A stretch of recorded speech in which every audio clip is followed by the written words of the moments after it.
Top quality और consistent performance के लिए सिर्फ सिल्वर पंप्स एंड मोटर्स, नाम याद रखना। વાત્રક નદીમાં બેફામ ખનન કરતા દ્રશ્યો સામે આવ્યા છે। નદીમાંથી રેતી ખનન માટે વહેણ રોકી રસ્તો બનાવવામાં આવ્યો છે।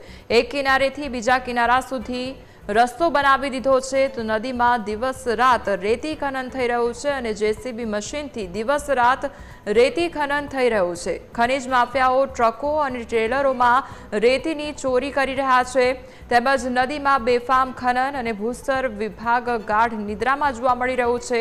સ્થાનિકોને મામલતદારે યોગ્ય કાર્યવાહીની ખાતરી આપી છે।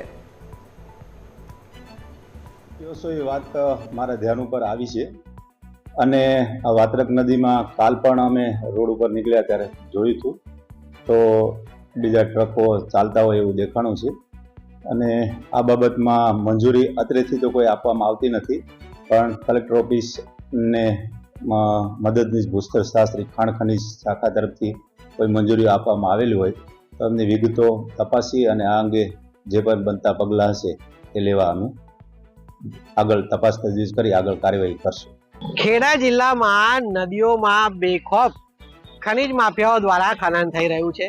થોડાક સમય અગાઉ ઠાસરા અને ગળતેશ્વરમાંથી પસાર થતી મહીસાગર નદીમાં રસ્તો બનાવી ખનન થતું હતું, તે દ્રશ્યો સામે આવ્યા હતા। ત્યારબાદ આજે ખેડાની આ વાત્રક નદી છે, ત્યાં સેમ ટુ સેમ એ જ પ્રકારની મોડસ ઓપરેન્ડીથી ખનન થતું હોય તેવા દ્રશ્યો સામે આવ્યા છે।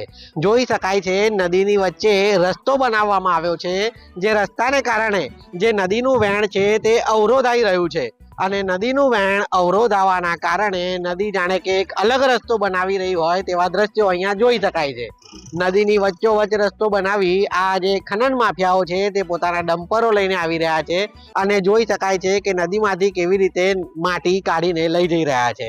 મહત્વની બાબત છે કે અવારનવાર આ પ્રકારની ઘટનાઓ પ્રકાશમાં આવી રહી છે, પરંતુ આ ખનન માફિયાઓને બોલનારું કોઈ હોય નહીં તેવું લાગી રહ્યું છે, કારણ કે ભૂસ્તર વિભાગ હોય કે સ્થાનિક વહીવટી તંત્ર હોય બધા ચૂપ છે। છેલ્લા અઠવાડિયાથી આ પ્રકારના દ્રશ્યો આ નદીમાં છે, પરંતુ કોઈ તંત્રને આ બાબત દેખાઈ રહી નથી। યોગિંદરજી, ન્યૂઝ કેપિટલ, ખેડા, નડિયાદ।